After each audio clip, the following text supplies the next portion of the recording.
نحمده ونصلي على رسوله الكريم اما بعد فاعوذ بالله من الشيطان الرجيم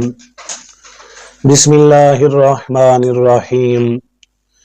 قال الله تبارك وتعالى في كلامه المجيد والفرقان الحميد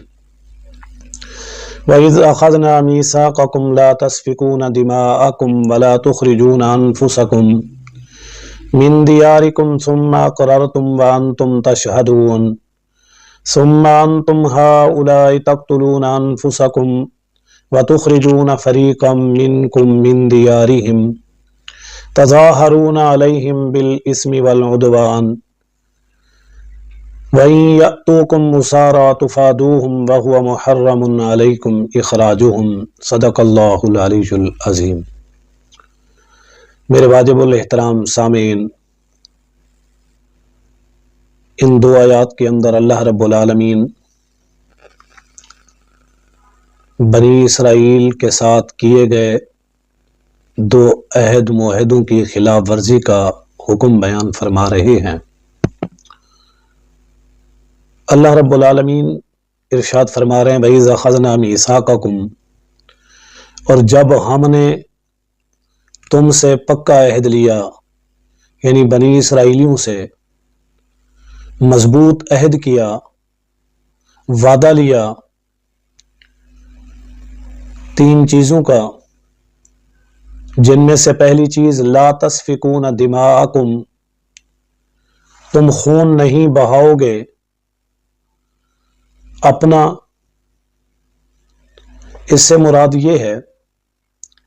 کہ اپنے قوم، قبیلے، رشتہ دار، عزیز و اقارب، اپنی برادری کا خون نہیں بہاؤ گے، یعنی قتل و قتال نہیں کرو گے۔ انسان کے اوپر دو چیزیں ہیں، ایک حقوق اللہ اور ایک حقوق العباد۔ حقوق اللہ سے مراد اللہ تعالیٰ کے حقوق ہیں، اور حقوق العباد سے مراد بندوں کے حقوق ہیں۔ جیسے اللہ تعالیٰ کے حقوق میں سے سب سے پہلی چیز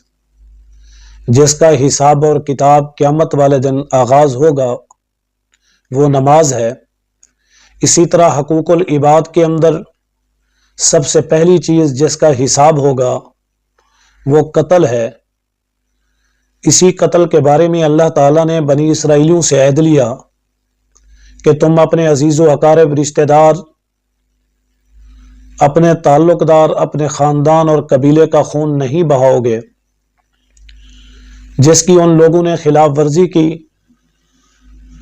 پھر اللہ رب العالمین فرما رہے ہیں وَلَا تُخْرِجُونَ أَنفُسَكُم مِّن دِيَارِكُمْ، اور دوسری چیز کہ تم اپنے جانوں کو اپنے گھروں سے نہیں نکالو گے۔ اس سے مراد اپنے رشتہ دار، عزیز و اقارب، خاندان، برادری، یعنی بنی اسرائیل والے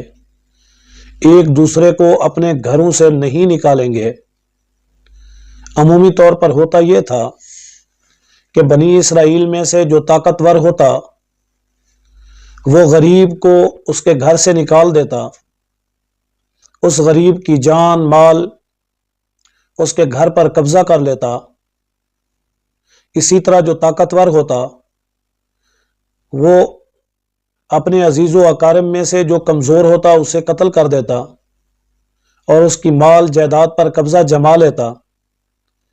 اللہ تعالیٰ فرما رہے ہیں کہ تم نے ایسا نہیں کرنا، نہ ہی اپنے خاندان میں خون بہانا ہے اور نہ ہی اپنے خاندان کے لوگوں میں سے کسی کو اپنے گھر سے نکالنا ہے۔ ثم اقررتم وانتم تشہدون، پھر تم اس کا اقرار بھی کرتے ہو اور تم اس کی گواہی بھی دیتے ہو۔ اس سے مراد نزول قرآن کے وقت جو یہودی موجود تھے، حضور علیہ الصلاۃ والسلام کے زمانے میں جو یہود موجود تھے، وہ اس بات کو تسلیم کرتے تھے کہ ہمارے آباء و اجداد نے اپنے ہی خاندان کا خون بہایا، اپنے ہی رشتہ دار، عزیز و اقارب، تعلق داروں کو قتل کیا، نہ حق ان کا خون گرایا، اور وہ اس چیز کی بھی گواہی دیتے تھے کہ ہمارے آباء و اجداد نے اپنے ہی عزیز و اقارب، رشتہ دار جو ان میں سے کمزور تھے انہیں ان کے گھروں سے نکال کر ان گھروں پر قبضہ جما لیا، ان کے مال مویشیوں پر قبضہ جما لیا،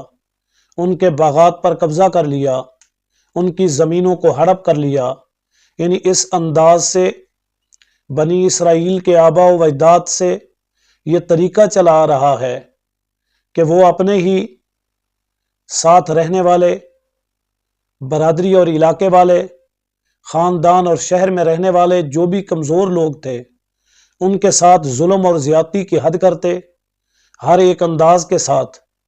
ان کے ساتھ یہ معاملہ ظلم والا پیش آتا۔ پھر اللہ رب العالمین فرما رہے ہیں ثم انتم ہؤلاء، تم بھی انہی میں سے ہو، تقتلون انفسکم، قتل کرتے ہو اپنی جانوں کو، یعنی ایک دوسرے کو قتل کرتے ہو،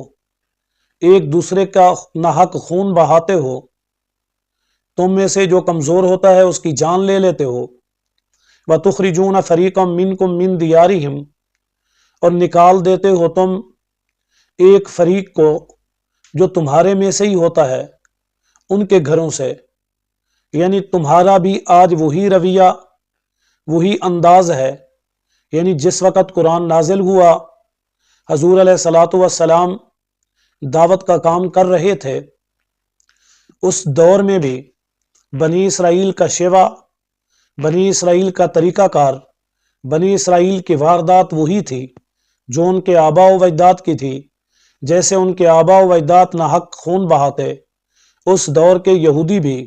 اپنے آباء و اجداد کے طریقے پر چلتے ہوئے ایک دوسرے کا ناحق خون بہاتے تھے۔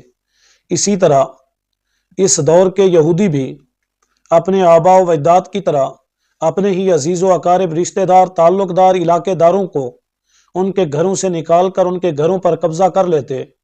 ان کے باغات اور زمینوں پر قبضے کر لیتے، ان کی جائیداد اور ملکیت کو ہڑپ کر لیتے۔ فرمایا تظاہرون علیہم بالاسم والعدوان، تم ان پر غالب آتے ہو، تم ان پر حاوی ہو جاتے ہو، تم ان پر چڑھائی کر دیتے ہو، بالاسمی گناہ کے ساتھ، والعدوان اور زیادتی کرتے ہوئے۔ اب اسم، اس سے وہ گناہ مراد ہے کہ جو انسان کا انسان کے ساتھ ہو،